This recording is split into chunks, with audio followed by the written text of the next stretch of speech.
Semua manusia telah berdosa kecuali Yesus.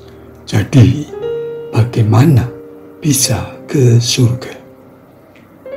Saudara-saudara yang diberkati, dikasihi Allah yang Maha Esa, kiranya Allah merahmati dengan damai sejahtera bagi kita semua. Amin. Saudara-saudara yang dikasihi Tuhan, semua orang di bagian dunia manapun memandang bahwa kehidupan di dunia ini tidak semakin baik dalam hampir semua persoalan. Kalau kita jujur, dunia kita sekarang ini memang makin rusak. Yang benar bisa dipelintir jadi salah. Yang salah malah dibela. Kondisi yang tidak semakin baik itu menunjukkan bahwa dosa, suatu perbuatan, perilaku yang menyimpang dari ajaran moral dan agama. Lebih tepatnya, orang tidak taat lagi kepada ajaran Allah Sang Pencipta. 1 Yohanes 3 ayat 4 menulis, setiap orang yang berbuat dosa melanggar juga hukum Allah, sebab dosa ialah pelanggaran hukum Allah. Sementara orang-orang ateis atau agnostik yang tidak percaya akan adanya Tuhan atau dosa, saudara-saudara terkasih, memang ada ajaran yang mengajarkan bahwa manusia saat lahir sebagai bayi suci, bersih, jadi tidak mengenal adanya dosa turunan dari Adam dan Hawa. Namun toh setelah dewasa, bayi itu mengenal atau melakukan perbuatan yang bisa dikategorikan dosa tanpa belajar dosa, dan pasti tidak mungkin ada orang tua yang mengajari berbuat jahat dan tidak benar. Inilah pengaruh kehidupan duniawi yang jelas bertentangan dengan kehidupan rohani atau religius. Nabi Daud mengakui adanya dosa turunan ini.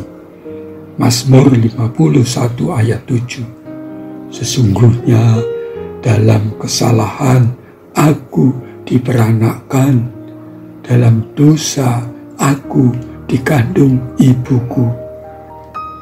Ya, kehidupan duniawi telah merasuki semua manusia. Saudara-saudara, kalau ada kehidupan duniawi, tentu ada kehidupan surgawi atau religius, yaitu laku hidup yang senantiasa mengupayakan bisa menjalani kehidupan sebagaimana Tuhan ajarkan, yaitu suasana religius penuh ujian, doa, dan menjaga perilaku yang baik, benar terhadap semua orang. Dan menjaga kehidupan religius ini bukanlah hal mudah.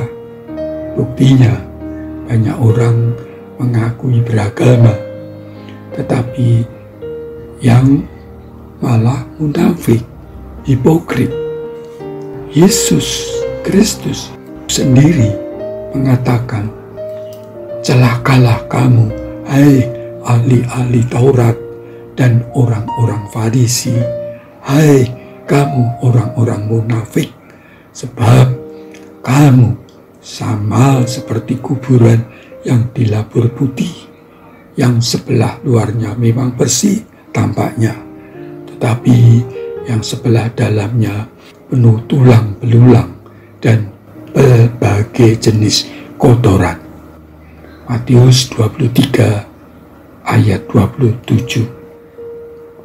Singkat kata, kehidupan dunia telah jatuh ke dalam dosa sejak Adam dan Hawa. Begitu diyakini semua penganut agama samawi. Dalam Alkitab, Allah mengatakan kepada Kain yang membunuh adiknya Abel, "Tetapi jika engkau tidak berbuat baik, dosa sudah mengintip di depan pintu. Iya, dosa sangat menggoda engkau, tetapi engkau harus berkuasa atasnya." Kejadian 3 ayat 7. Saudara-saudara, dosa selalu mengintip dan telah menjadi penggoda manusia. Di dalam dosa ada iblis.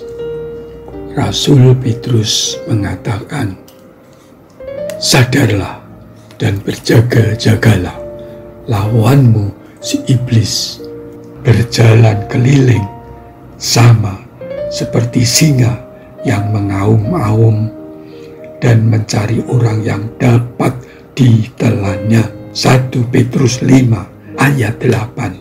Iblis si penjajah dosa itu berkeliling seperti singa yang mencari mangsa.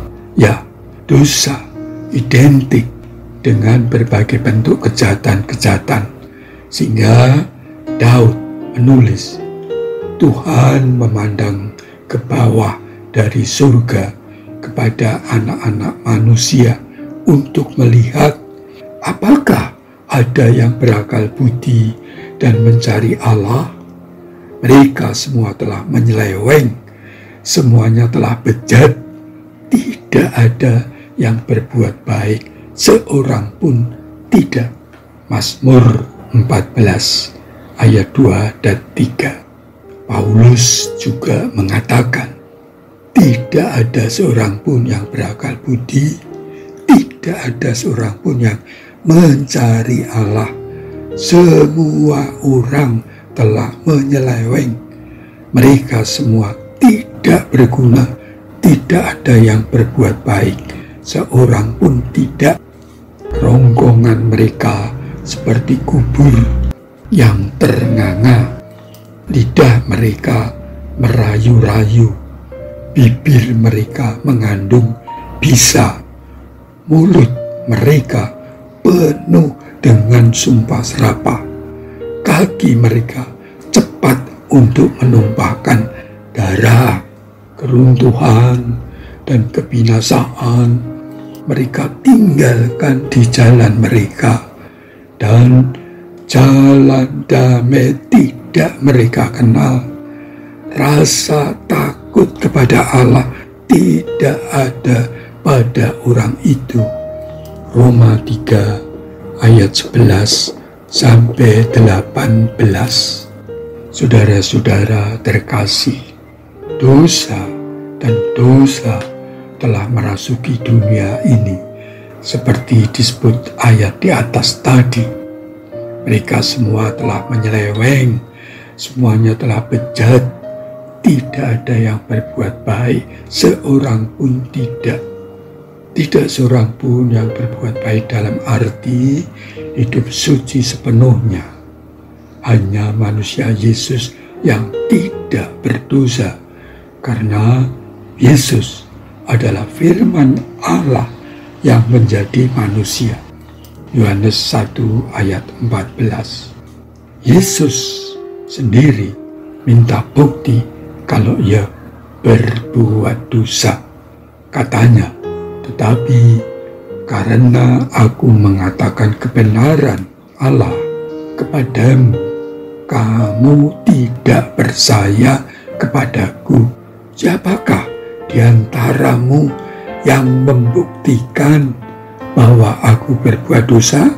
Yohanes 8 ayat 45-46. Pilatus, petinggi Romawi pun tak mendapati kesalahan Yesus.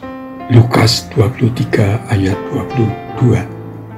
Begitu pula komandan Romawi yang memimpin penyaliban Yesus melihat apa yang terjadi, bersikap berkata, "Ia memuliakan Allah."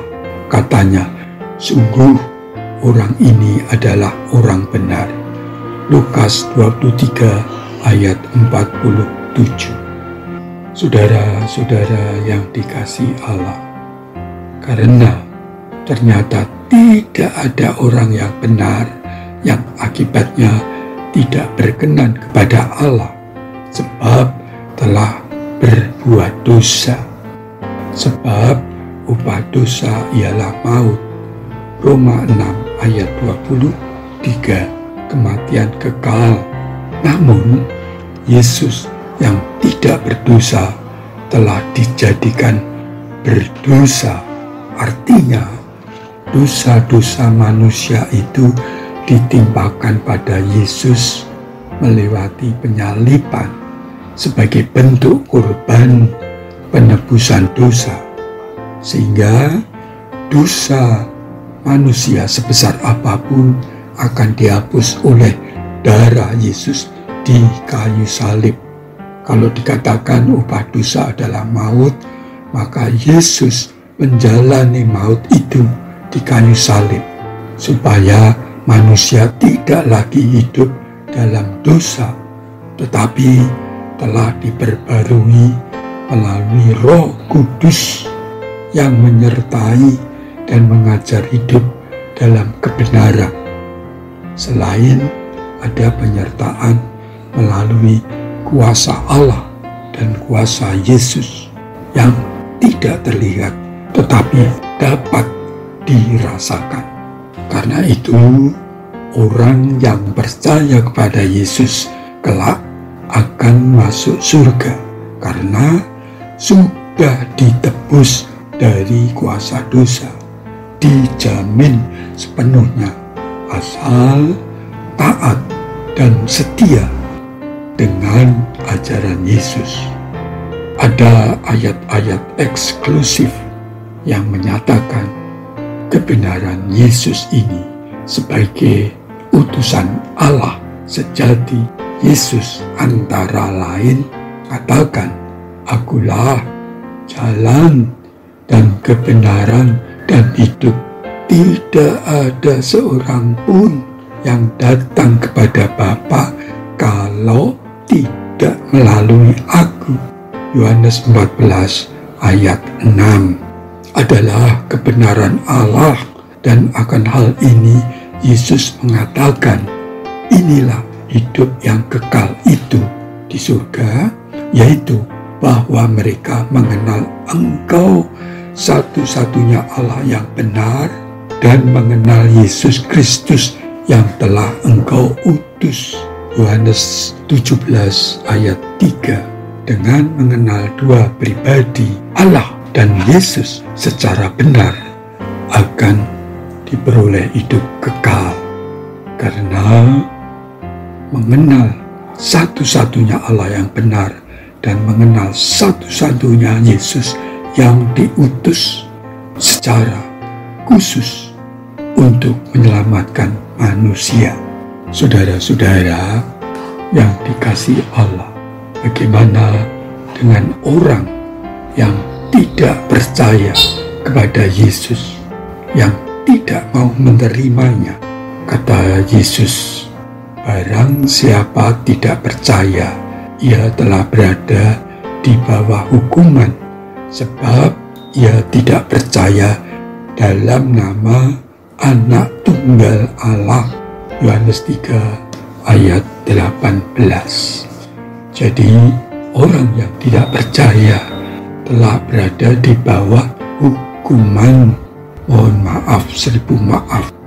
Ini hak prerogatif Allah, keputusan Allah, dan menjadi sangat nyata saat dan terbukti pada kedatangan Yesus kedua kali nanti. Namun kabar baik Injil adalah masih ada waktu, masih ada kesempatan untuk percaya kepada Yesus dan dibebaskan dari kuasa dosa. Tidak ada lagi di bawah hukuman, tetapi beroleh hidup yang kekal. Puji nama Tuhan.